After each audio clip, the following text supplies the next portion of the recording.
Okay, everybody. Today we're going to try and give you a little walkthrough on what we call the new project cycle. So earlier this week I gave you a video about the quick analysis, and that was just to kind of show you the analysis engine and how we evaluate the performance of an engine and basically give you insights and help with the tune. So the new project section, when we say project, we're talking about starting up, tuning a bike from scratch. We're loading an impact in there. We're installing a new power vision. We're doing whatever. Or you're a tuning shop and somebody brings you a new bike in to work on for your dyno, right? You just put a camshaft in it. We're going to create a project. So this has multiple purposes. One, helps you track your customers, your data. SKS creates a database of all projects you've ever worked on, keeping track of your customers, their dyno sheets, their program files, data logs, whatever. It tracks everything. You have a history of your customers. It also gives you the ability to work on creating a base map from those. So, that being said, as far as the individual, creating a project helps you with the startup in certain ways, and I'll show you how that goes, where it actually helps you make sure that you have the right program and you're loading the program correctly. So let's get started. So we're going to create a new project today. So we're going to hit the new project tab. Now, keep in mind, guys, the team and I have been working feverishly on this. We're releasing updates almost every night based on our communication each day with what myself and the different testers have found, and so new features, new ideas. This thing's evolving very quickly. So anyway, so we're gonna create a new customer. You have new customer or existing, right? If you hit existing, I can look in here, I can see all my customers, right? And I could open up their bike and create a new project. Let's say Jim comes in and he wants a new camshaft and a different computer. Okay, we're going to create a new project for that customer. It's going to create another folder under Jim's name. And now we're going to have all that data. We're going to track everything that happened. But for today, we're going to do a new customer. So we got Joe Smith walked in today. So we're going to do Joe's bike.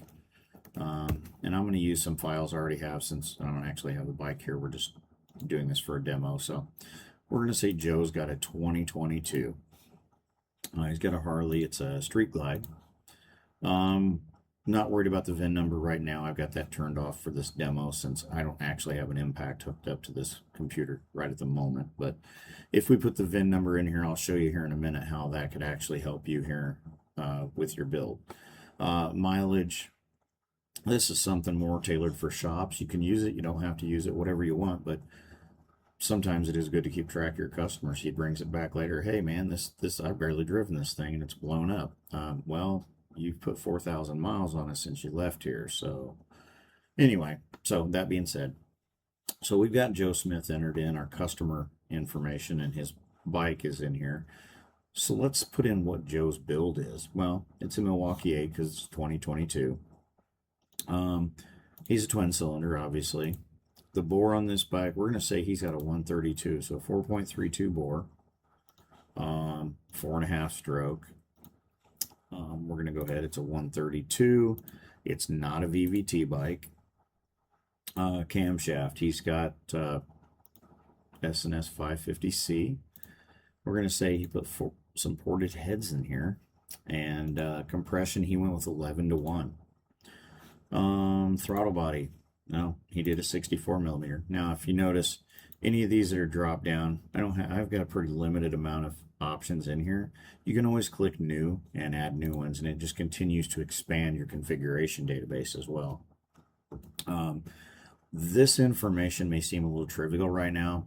Some of it goes towards the initial setup of your ECM, but also when you're looking for past projects and past bikes that are similar and you go into your knowledge base, all these become sort fields and filters in your knowledge base, right? Oh, your project database. So I can find every bike that had a 4.5 stroke and a 4.32 bore. I can have every bike that had a 550C cam. You can narrow it down and find projects that way. So anyway, so we've got that injectors, we've got 6.8s. Exhaust, we have true duals, right? So our bike configuration's in. We're going to click new, continue, sorry. So this part here is, this is a little helpful thing we've been testing, and it's actually proven a little handier than we even expected. So let's say, what are the symptoms and concerns? Why is the bike here today?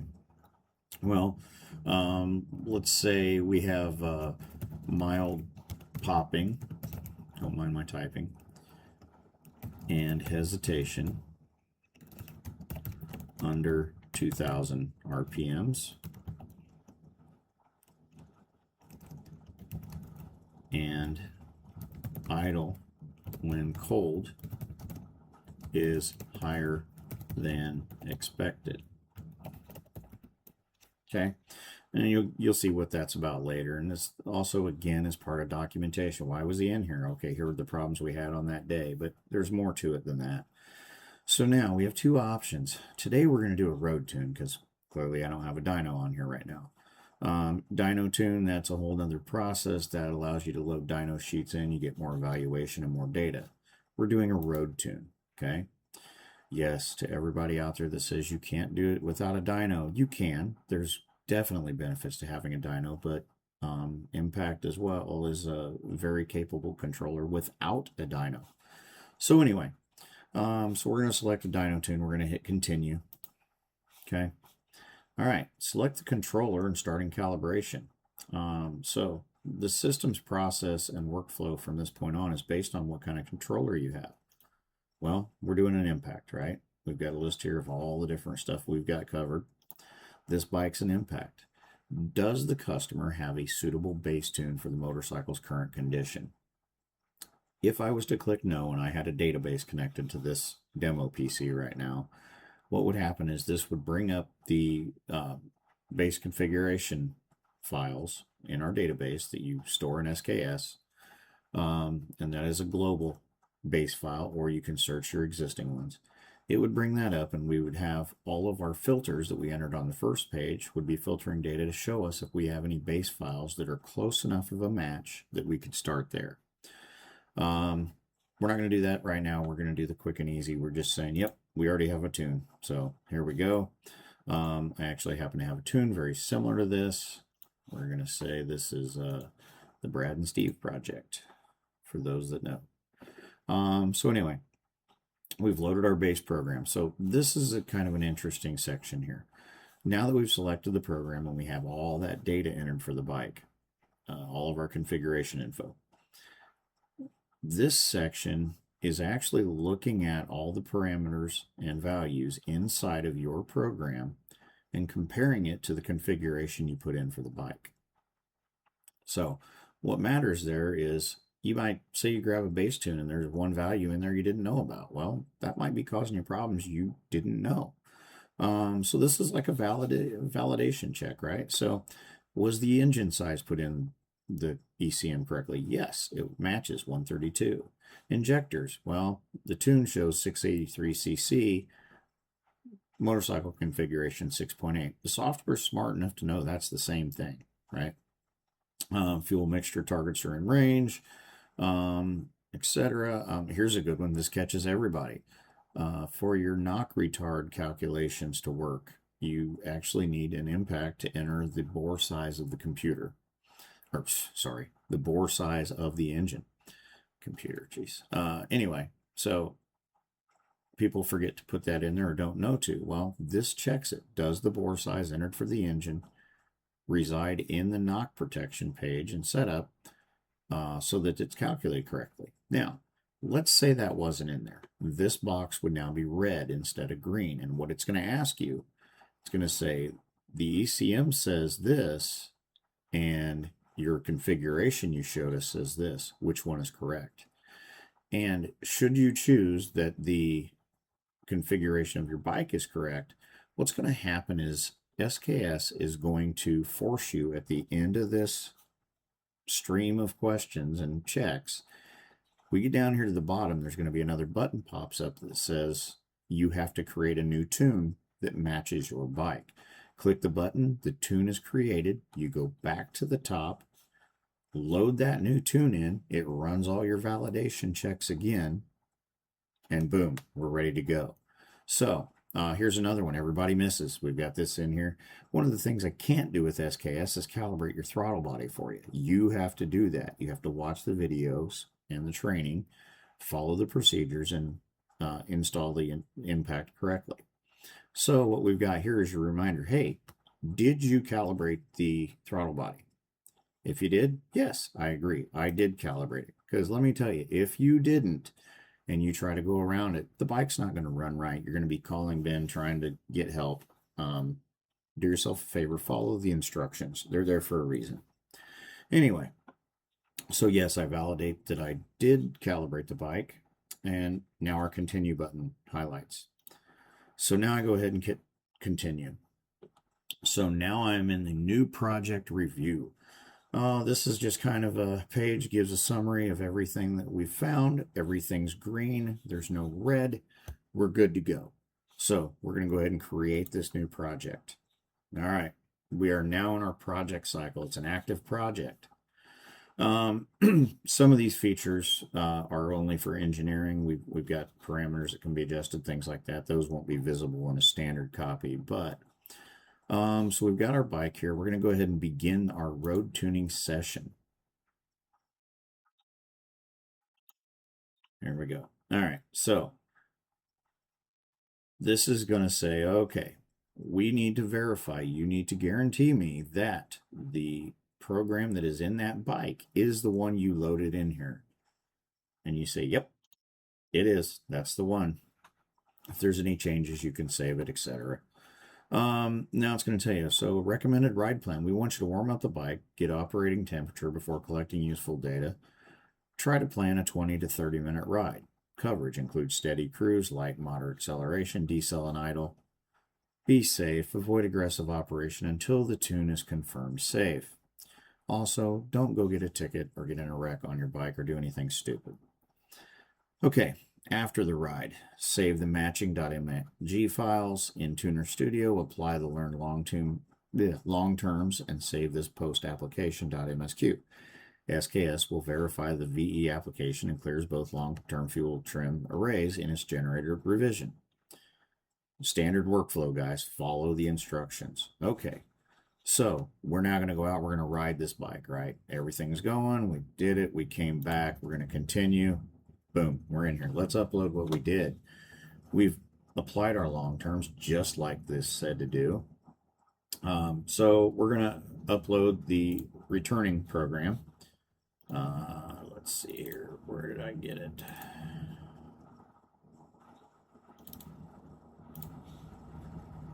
Okay, so here's the tune. I've applied my long terms. I upload it.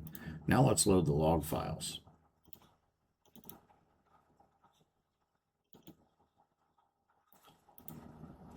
Got to pick the right folder, Brad. So I can load as many log files as I want. So this was about an hour long ride. SKS will build 32 megabyte files resident in the computer in the ECM. You can pull those out, load them in here. SKS read them all. I got no alarms. We're going to hit continue. Okay, everything's green. The data we entered matches. So SKS has actually gone and looked and made sure you did load the right tunes. Your data logs match the tunes for the bike. So we're going to open the analysis center. Now this is similar to what you saw in the quick analysis, but there's actually a lot more info. So now we're on the fuel tab. So we're coming down. Okay, that ride got 115,000 measured fuel samples, 58,000 on the front, 57 on the rear. VE ready fuel samples are 55,000 of them. We operated from 783 to 6653 RPM. Now, 783, of course, people, that was when we were starting the engine. The computer is data logging then. So we're going to scroll through here. I literally can't go through every bit of this in one video. I'll start breaking down individual sections later. So choose your correction authority and evidence. Now, this feature is going to be based on the level of subscription and whatnot that you purchase. But so like this, maximum VE correction per pass. We don't want any more than 10. We want 25, etc.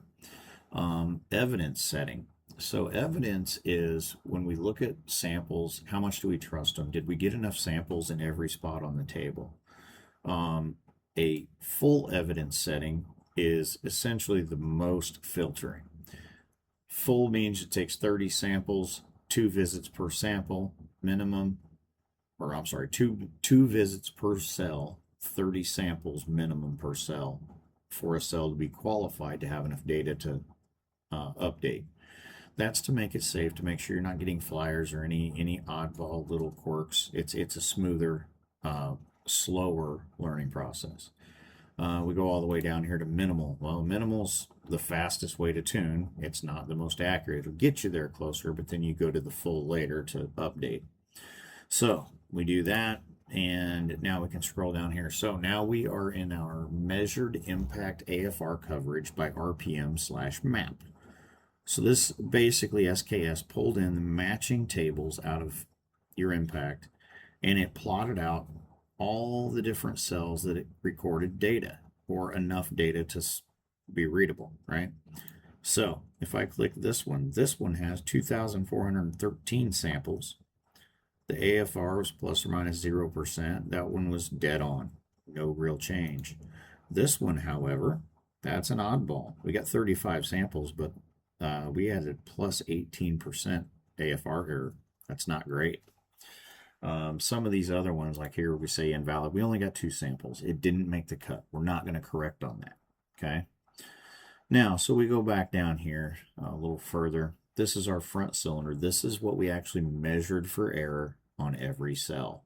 This isn't what we're going to correct. This is what the data logs showed. It's an average. This particular cell averaged plus 7.6%. This one averaged 14. This one is negative 1.5%, and that's the difference in measured AFR versus commanded. Same thing for the rear cylinder. We can click on one of these. It tells us the number of samples. Target was 13.4. We were at 13.5. That one's just fine. Okay. And the idea behind getting more samples, guys, the more samples in one cell you get, the more accurate your data is. We don't want to make a correction off one oddball sample that was a quirk. So then we get into our VE correction map. So what this is telling you is in our current configuration with all the filtering, the way we have it set, this is what's going to happen to your AFR. Now, your VE table. So this is what is going to get modified, right? So you can go through here. You can click on this. Okay. Original VE was 84.4. Accepted samples, 2,400. So it's basically telling you, if you look at this, you can click and see a little bit of what your VE table has in it. And okay, this one's negative 0.2. It was at 90.9, but right next to it is positive. It was 103. That's your VE tables, right? So we're going to keep going down through here. That is the end of the fuel section. So now we're going to come back up here. I want to go to the enrichment table. Enrichment section is where we're looking at things like accelerator enrichment and warm-up enrichment. So average AFR error by engine temperature. So there is a table in Impact. It's actually right here. It pulls it into SKS, so you know what you're looking at. This matches what's in your program. And it essentially tells you the fuel that's being added as the engine warms up, right? So the blue is what's in your program. The yellow is the suggested correction, okay? And that's based off of this. So this is your front and your rear cylinder averages and how far they're off from the target air fuel as the bike warms up. So it's important, guys. This is stuff that you want to dial in. And it's giving you a listing here of where, so this is where you were. This is the amount of error, and this is what we suggest to modify it to. So we go down through here. This is accelerator enrichment. This one's a little more confusing. Essentially, every time you have when you have accelerator enrichment turned on, every time you twist the throttle, there's an extra surge of fuel. And that surge of fuel is programmable. It's another table. Well, this is analyzing when you twist the throttle, the initial lean spot that you're correcting and the rich point that overtakes. So it's adjusting the pulse width and the value of it, right? So intensity and width, sorry. So anyway, it's showing you the correction. This one's not far off. It looks like it is by some of the data, but when you look at the table, here's where you were, here's where it actually is and suggested correction. It's not a big deal. This table, this is a little more high end. This is literally plotting out the points that the values we're taking at. It's a longer explanation I don't think we want to get into right now. So that's what it wants to do with your enrichment. Ignition tables. So ignition table, we're really at this point only looking for retard, right? If you have retard, we need to take it out of there. We don't want knock. So the system's looking, it found knock in these areas, and after calculations, it's determined this is where we want to do it. Now, this is a kind of a hybrid of linear interpolation where here we had knock, we're taking 2.5 degrees out. Well, we don't want a big step in our timing table, so we take 2.5 out here. We're going to take about the equivalent of half of that out on the cell next to it, so we don't create a choppy map, right? You want your timing map to be smooth, otherwise you get a saw blade looking torque curve. So anyway, that's ignition. Not a whole ton of stuff in there. Other calibrations. This is the page where we're actually working on new things, like our injector timing analyzer, where we can select the camshaft and it'll tell us what we could do to change the injector timing and how much power we could gain from it. Cranking, target idle base position of your idle valve, all those good things. Those are all things that the team and I are working on. Next up, this one again, something we're playing with. This is the AI analysis screen.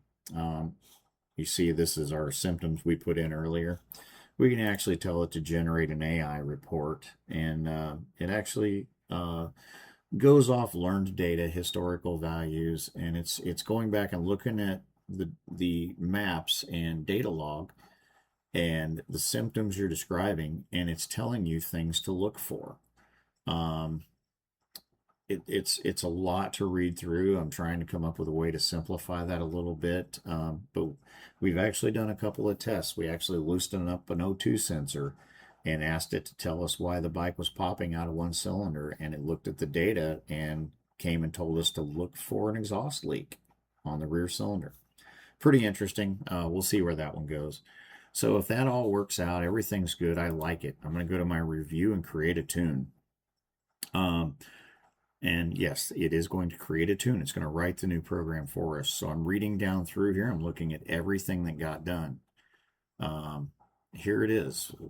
What do you want to approve? Well, I'm going to approve my fuel recommendations. I'm going to say, okay, I'm going to approve the timing, but I don't like the smoothing. I'm just going to go ahead and tell it no to that. And I would agree with it. I'm just telling you that's what I'm showing you how this works. So, and then we're going to approve these, reject that one, etc. Right? Go down through here, approve and create tune. Guess what? We just built a new tune for the bike. Boom. All right, so that's the end of the new project. So we're at the end of the project now. The project is still open. So you have options. Do you want to make another road run? Okay, well, I don't feel like the bike was close enough. I want to go run it again and see what improvement it did. We would hit make another road run, and it would walk us back through this procedure again without starting over. Well, I think I'm close enough now. I'm going to put it up on the dyno. Okay, click here. You can run the dyno. Or bike run's good enough. I didn't see enough bad with it. We're going to send Joe Smith on his way.